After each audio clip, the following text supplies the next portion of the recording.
Maître Eckhart, lecteur des Pères latins. Présentation par Marianne Vanier. Dans le cadre du projet ANR Frale-Tipri, il nous revient de mettre en évidence les sources patristiques de la pensée de Maître Eckhart. Nous menons cette recherche de manière systématique en réalisant un index des citations patristiques dans l'œuvre d'Eckhart. Dans le même temps, nous en dégageons les fruits dans le cadre de séminaires de recherche, de workshops, de colloques, dont ce livre se fait l'écho, en reprenant les premiers résultats de nos recherches pour les pères latins. Un second volume sera consacré à l'influence des pères grecs sur Maître Eckhart et l'index des citations patristiques que l'on trouve dans l'œuvre du Thuringien complétera l'ensemble. Magister in Sacra Pagina. Eckhart est fondamentalement un grand lecteur de l'écriture, qui y puise l'essentiel de sa théologie. Mais avant lui, saint Augustin avait procédé de même, et ce n'est peut-être pas un hasard si l'évêque d'Hippone est, dans son œuvre, le père de l'Église le plus cité, et si le Thuringien pénètre aussi bien ses intuitions.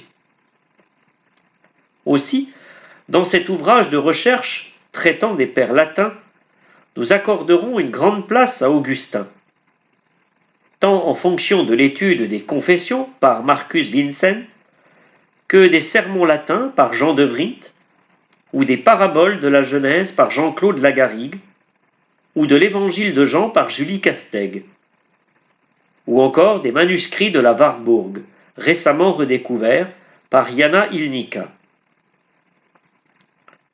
Comme le souligne Dietmar Mitt, Augustin a également une importance décisive dans l'interprétation qu'Eckhart donne du double commandement d'amour. Il n'en demeure pas moins qu'Eckhart se réfère à un certain nombre d'autres pères, tant latins que grecs, aussi bien dans son œuvre latine que dans son œuvre allemande.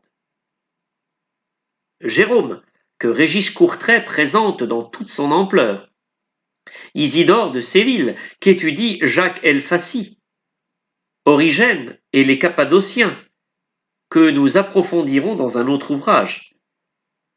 Sans oublier que dans sa réception des pères, Eckhart prend également en compte les philosophes grecs, comme le montre Christian Jung.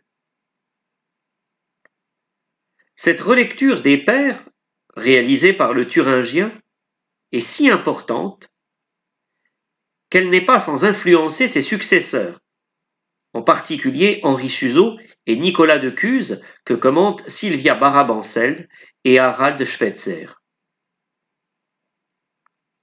En un article de synthèse, Dietmar Mitt fait ressortir la place des pères dans ce grand thème de la réflexion eckartienne qu'est la contemplation et la naissance de Dieu dans l'âme.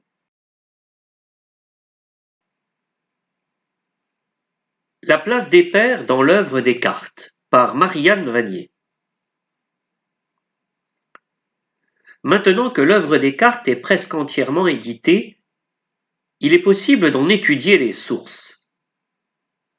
Or, elles sont nombreuses. À sa manière, Eckhart reprend le discours scolastique qui inclut trois types de matériaux, les attestations bibliques, les autorités au sens strict, les affirmations des saints, les textes des pères pour l'essentiel, et les raisons, comme cela ressort de l'œuvre tripartite. Mais il ajoute les sources hébraïques, en particulier Maïmonide, et donne une place centrale aux pères de l'Église.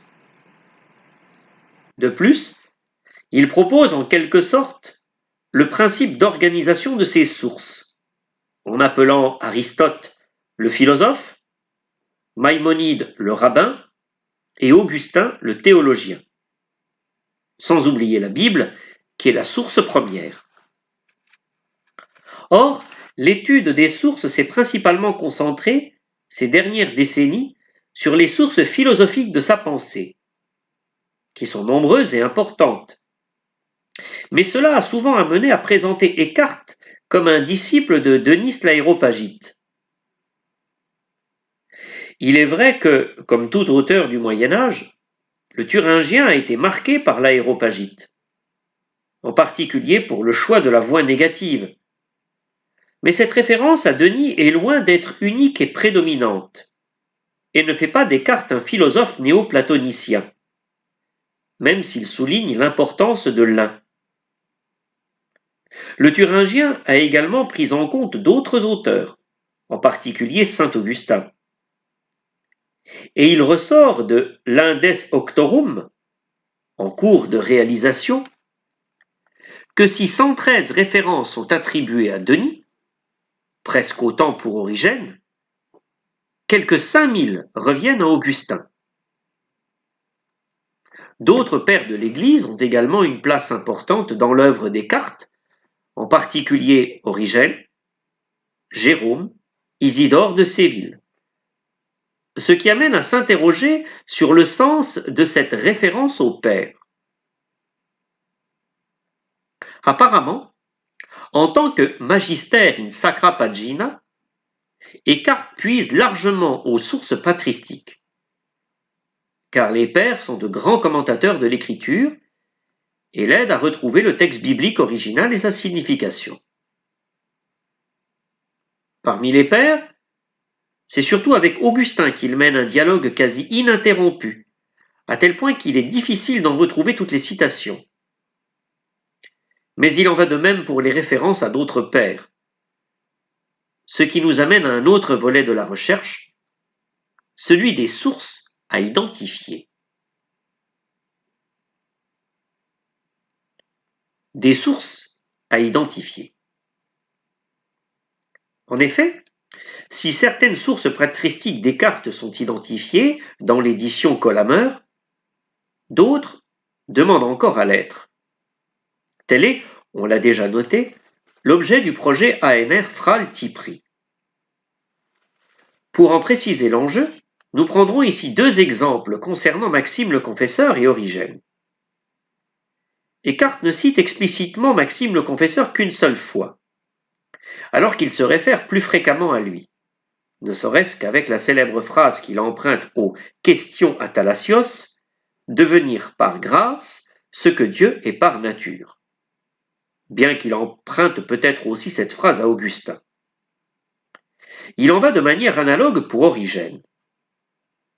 Cette fois, le Thuringien se réfère plus fréquemment à l'Alexandrin, mais au début du sermon 101, qui ouvre le cycle sur la naissance de Dieu dans l'âme, la référence donnée pour la citation, que cette naissance se produise toujours, à quoi cela me sert-il si elle ne se produit pas en moi, est d'Augustin, alors que l'auteur en est d'Origène.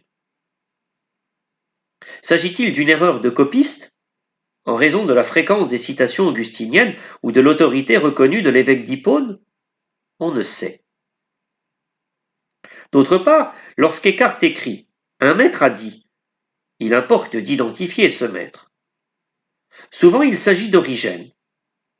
Or, au Moyen Âge, Origène était parfois discrédité, plus en raison de l'origénisme que de sa propre œuvre. Telle est peut-être la raison pour laquelle Descartes ne le cite pas toujours explicitement. Mais il en engage pas moins un dialogue avec l'Alexandrin, dont il importera de préciser les composantes. D'où l'importance de commencer par identifier l'ensemble de ces sources. Or, ces sources patristiques, si elles viennent de florilèges patristiques, mais surtout de la glose ordinaire et de la catena aurea, ne s'y réduisent pas. Descartes ne se contente pas de morceaux choisis des pères, il va directement au texte et en retient l'intuition principale, comme cela ressort par exemple pour Jean Cassien. Il prend en compte l'importance décisive de sa deuxième conférence, relative à la discrétio, au discernement qui est la boussole de la vie spirituelle et qui devient la pierre d'angle de ses entretiens spirituels. Il procède de la même manière avec la 9e conférence, traitant de la prière de feu, dont il dégage l'enjeu dans son commentaire du Notre Père. Enjeu qu'il met en rapport cette fois avec la filiation divine. Sans doute Descartes connaissait-il les collations de Jean Cassien, qu'il aurait dû lire quand il était novice, et dont il entendait régulièrement la lecture au réfectoire, comme en témoignent les Viate Fratrum. Mais il les relit pour elles-mêmes et en dégage la substantifique moelle. Il utilise la même méthode pour nombre d'autres textes patristiques. Il faudrait également ajouter qu'Écart connaissait certains textes patristiques par le bréviaire dominicain et par les offices, fixés en 1254 par Humbert de Romans. Tout un travail serait à faire pour les identifier et pour préciser comment Écart les a repris. Mais là encore, Écart n'a pas su se contenter des passages retenus, mais il a dû aller consulter les textes de chaque auteur, ce qui amène à s'interroger sur la bibliothèque dont il disposait. La bibliothèque Amploniana n'existait pas encore. Celle du couvent des Dominicains, récemment terminée, était-elle assez fournie, ou Écart a-t-il bénéficié d'autres bibliothèques à Erfurt? Ou a-t-il surtout tiré parti de celle de Paris? On sait que la bibliothèque de la Sorbonne était bien fournie, Écart a dû en y faire son miel. D'autre part, la manière de citer les auctoritates était plus souple à l'époque qu'aujourd'hui, et les références exactes ne sont pas données comme telles, d'où une difficulté pour nous dans le travail d'identification.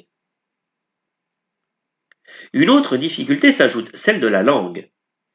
Si Écart pouvait consulter aisément les textes des pères latins, il n'en allait pas de même des textes des pères grecs, qu'il a dû lire dans les traductions latines.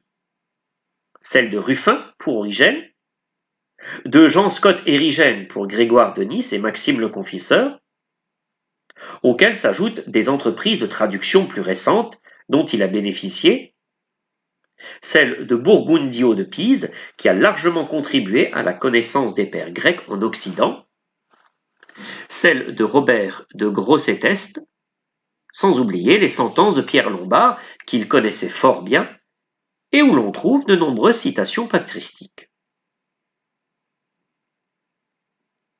L'enjeu de cette référence au père. Cette identification des sources patristiques de l'œuvre écartienne n'est pas seulement un travail philologique. Elle amène également à rechercher quel usage Écart fait de ces sources. Comment il se les réapproprie? Quelle interprétation il en donne, tant dans son œuvre latine qu'allemande? S'il est un intellectuel majeur du Moyen Âge qui connaissait fort bien ces gammes patristiques, il n'en demeure pas moins qu'Écart les a utilisées en fonction de son intuition de départ. Or, les pères de l'Église présentent l'avantage d'avoir une expérience analogue à la sienne et d'essayer de dégager la vérité de l'Écriture. Ils réalisent en même temps une première synthèse théologique qu'Écart ne manquera pas de reprendre et de développer. L'étude de l'orchestration de leurs textes dans son œuvre nous permettra de mieux comprendre sa méthode et son but, ce qui renouvellera également la lecture de son œuvre, d'où l'intérêt de ce patient travail préliminaire d'identification des sources que nous allons réaliser. Pour ce faire, nous choisirons dans son œuvre deux textes de référence, l'un allemand, l'autre latin. Son cycle sur la naissance de Dieu dans l'âme que sont les sermons 101 à 104 et qui amène au cœur de sa pensée, et le sermon pour la fête de Saint-Augustin, et nous rechercherons comment Écart y lit les pères de l'Église. La place des pères dans le cycle sur la naissance de Dieu dans l'âme. Même si le cycle de sermons sur la naissance de Dieu dans l'âme s'ouvre avec la référence faussement attribuée à Augustin, comme on l'a vu, force est de constater qu'Augustin n'est pas souvent cité dans ce texte. Il n'y est mentionné qu'à 4 reprises, et peut-être même 2 fois seulement, dans la mesure où l'une des citations vient plutôt de saint Bernard, et l'autre n'est certainement pas de lui. Cependant, l'orientation générale des sermons 101 à 104 est fondamentalement joannique et patristique, augustinienne, tout en étant marquée par la patristique grecque, où la divinisation a une place centrale, sans oublier l'apport de Jean Scott Érigène, des Victoriens. Or, cette perspective n'est pas neutre. Elle montre à quel point Eckhart s'inscrit dans la tradition. En même temps, elle fait ressortir son originalité. En effet, plus radicalement que saint Thomas d'Aquin, qui avait maintenu les deux options sotériologiques avec l'idée que le salut soit est inscrit dans la création, soit intervient comme rachat, Eckhart se démarque nettement de saint Anselme et renoue avec la tradition patristique pour interpréter le motif de l'incarnation en termes de divinisation, montrant à la suite d'Irénée de Lyon qu'il a peut-être connu par l'intermédiaire d'Hippolyte de Rome, d'Athanase d'Alexandrie, de Cyril, que Dieu s'est fait homme pour que l'homme participe à la vie de Dieu. Par le fait même, il est l'un des plus orientaux des occidentaux. Et en reprenant dans ce cycle sur la naissance de Dieu dans l'âme la question de la divinisation, de manière spéculative et dialectique, il lui donne toute sa force. Sans doute saint Bernard avait-il envisagé la question avant lui, mais de manière différente. Si Bernard, et après lui les cisterciens, en particulier Guéric d'Igny, parlaient des trois avènements du Christ, temporel, l'incarnation, spirituel, la naissance de Dieu dans l'âme, eschatologique, le retour du Christ, Eckhart part non pas du temps, mais de l'éternité, pour évoquer la naissance éternelle, avant d'en venir à l'incarnation et à la naissance de Dieu dans l'âme. Il réinterprète ici l'apport des sermons 2 de Thomas d'Aquin pour Noël, où celui-ci disait « triple est la naissance, éternelle au sein du Père, dans le temps au sein de la Mère, spirituelle en nos cœurs ». Dans son magistral article sur la naissance de Dieu dans l'âme, Hugo Ramer avait souligné l'importance de la référence au Père pour la reconnaissance de la solidité de la pensée Descartes et avait proposé un dossier substantiel de textes patristiques sur la naissance de Dieu dans l'âme. Il avait conclu, en mettant en évidence l'apport d'Origène et d'Augustin, sans oublier celui d'un certain nombre de penseurs médiévaux, en soulignant l'originalité de la perspective écartienne, en partant de l'acquis de son article, il est possible aujourd'hui de développer la question tant du côté théologique que de celui des sources. Dans cet article, nous nous contenterons de donner quelques orientations, et tout d'abord du côté des sources patristiques. Les pères, cités dans le cycle sur la naissance de Dieu dans l'âme. Augustin.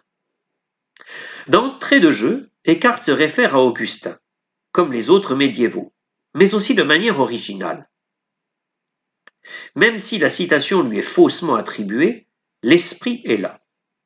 Eckhart se situe dans la perspective augustinienne de la divinisation, ce qui manifeste également la lecture qu'il fait d'Augustin, une lecture ouverte correspondant à celle de l'Augustin d'avant la polémique pélagienne, qui interprète le motif de l'incarnation en termes de divinisation, articulant ainsi christologie et anthropologie. Quand il cite Augustin dans le second point du sermon 101, lorsqu'il envisage l'attitude à adopter par rapport à cette naissance, même si la citation d'Augustin qui est tirée des Confessions demande à être précisée, car il ne s'agit pas de 10, 24, 35, la référence augustinienne illustrerait davantage le premier point de son cycle sur la naissance de Dieu dans l'âme, le lieu de la naissance, dans la mesure où il dit « J'ai conscience d'une chose en moi qui précède et prépare mon âme. Si elle était accomplie et affermie en moi, cela ne pourrait être que la vie éternelle. » À quoi renvoie-t-il en effet, si ce n'est au maître intérieur qui est en lui, ou à l'acies mentis, à la fine pointe de l'esprit, qui est en dialogue avec son Créateur, qui exprime la noblesse de l'âme et d'une certaine manière l'image de Dieu en chacun et qui, par nature, échappe. L'évêque d'Hippone lui permet d'en prendre compte en des termes simples, accessibles à tous, comme le Thuringien s'est proposé de le faire au début de son sermon.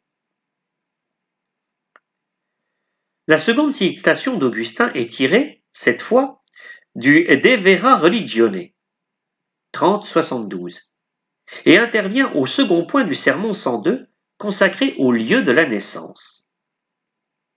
Eckhart y reprend le passage où Augustin dit qu'il en est beaucoup qui ont cherché la lumière et la vérité, mais tout extérieurement, là où elle n'est pas. En reprenant la célèbre distinction augustinienne, foris intus, Eckhart invite à revenir à l'intériorité, au petit château fort de l'âme. À considérer ces deux citations, force est de constater qu'elles renvoient à la même idée du maître intérieur, à la puritas essendi, à l'essence de l'âme. En se référant à Augustin, Eckhart dispose d'une autorité pour rendre compte de la nature de l'image de Dieu en l'homme. Il fait d'ailleurs de même dans le sermon latin 49.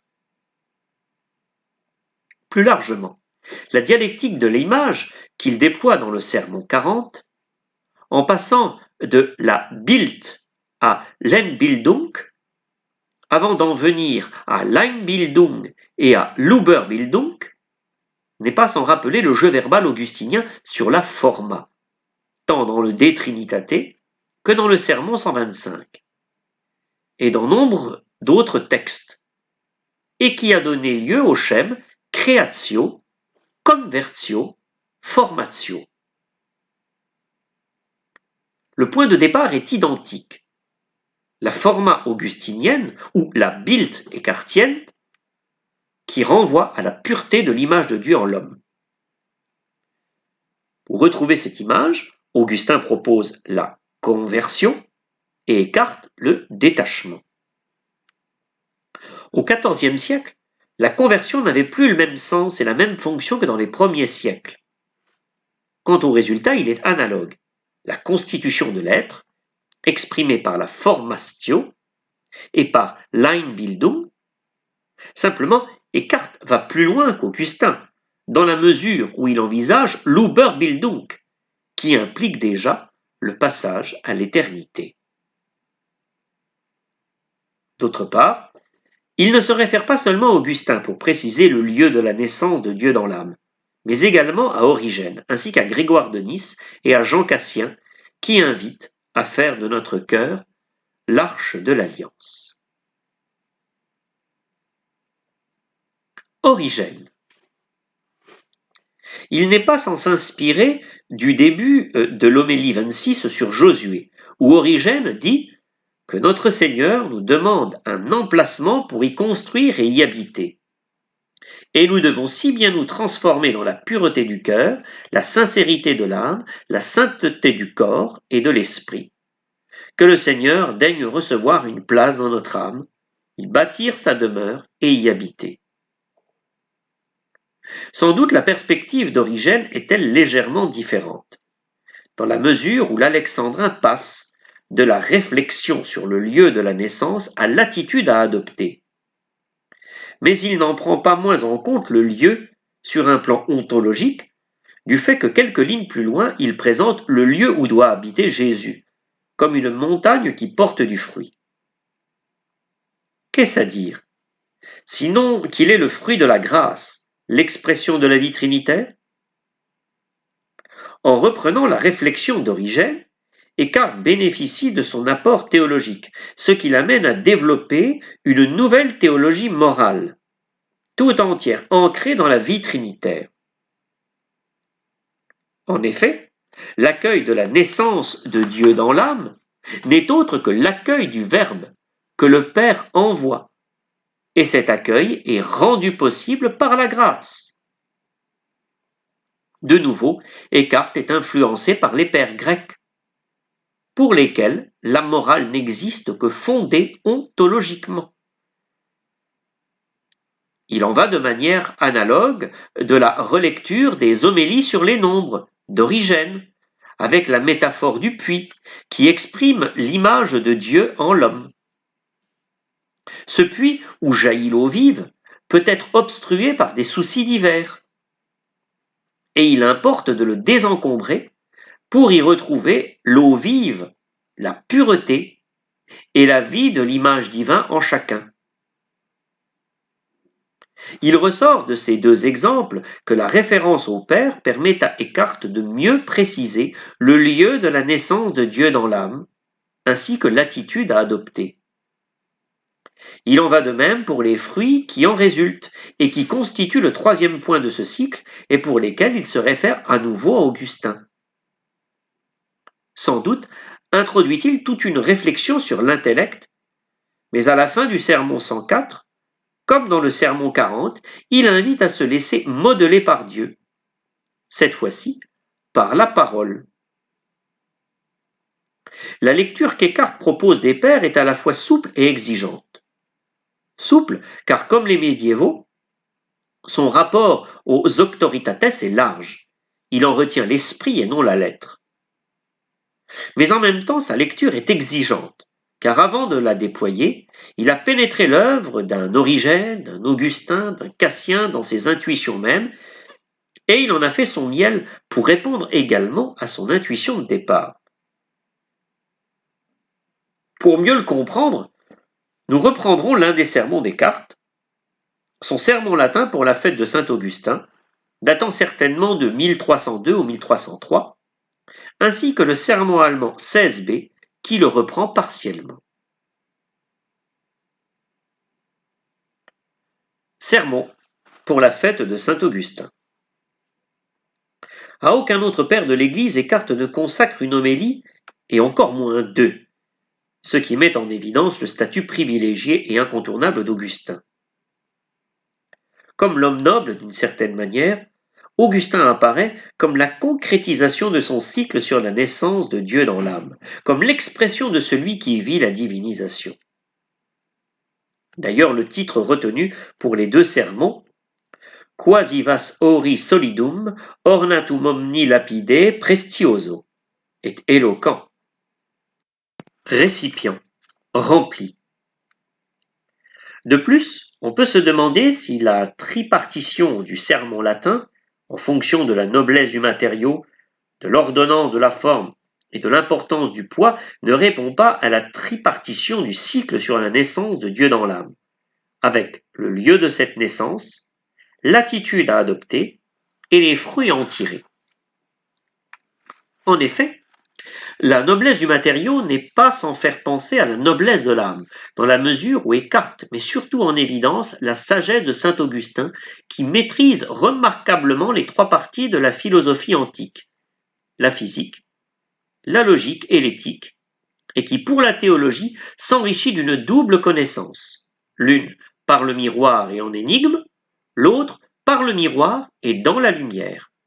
Quand la lumière divine, par son effet particulier, rayonne sur les puissances connaissantes et sur le moyen de connaissance, élevant l'intellect vers ce qu'il ne peut naturellement atteindre. L'ordonnance de la forme semble répondre à l'attitude à adopter pour que se réalise la naissance de Dieu dans l'âme. Attitude qui n'est autre que, d'une part, l'accomplissement de la vertu dans l'action, comme le manifeste la figure de Marthe dans le sermon 86, et d'autre part, l'accueil de la grâce. Quant aux fruits à retirer de cette naissance, ne correspondent-ils pas au poids qui pour Augustin n'est autre que l'amour, le poids de la présence en quelque sorte de Dieu en lui? Il le semble, là encore, ce qui amène à constater que ces deux textes sur la naissance de Dieu dans l'âme et le sermon pour la Saint-Augustin datant à peu près de la même époque apparaissent comme deux volets de la même réalité, le premier de manière théorique, le second comme contre-épreuve pratique. De plus, le sermon allemand 16b, qui reprend le sermon latin, en souligne, semble-t-il, l'importance, et Eckhart y dit d'entrée de jeu qu'Augustin est une figure de toute âme bonne et sainte, qui a laissé toutes choses et les prend là où elles sont éternelles. Puis, il développe sa réflexion sur l'image, sur le lieu de la divinisation qu'est la noblesse de l'âme, le point de dialogue entre l'homme et Dieu. L'intérêt de ce texte tient aussi au statut qu'Eckhart donne à Augustin. C'est non seulement une auctoritas, mais aussi un exemplum, qui illustre le chemin de divinisation qui montre comment s'articulent théologie trinitaire, christologie et anthropologie. C'est fondamentalement l'apport anthropologique des textes patristiques qu'Eckhart dégage, de manière parlante pour notre époque, bien que la méthode qu'il utilise pour les étudier soit spécifiquement médiévale. À la différence de Bernard de Chartres, Eckhart ne dit pas que nous sommes des nains sur les épaules des géants, mais il se situe dans la tradition vivante des pères pour dégager le rapport théologique. Il envisage les pères de l'Église comme nos frères dans la vie de l'esprit, et à la lumière de sa propre expérience, il relie le rapport pour son époque. Une fois que l'ensemble des sources patristiques de l'œuvre écartienne sera identifié, il sera possible d'aller plus loin dans l'interprétation de la méthode de lecture des pères, réalisée par Eckhart, et de l'appropriation qu'il a effectuée de leurs œuvres. Cette recherche n'est que le point de départ.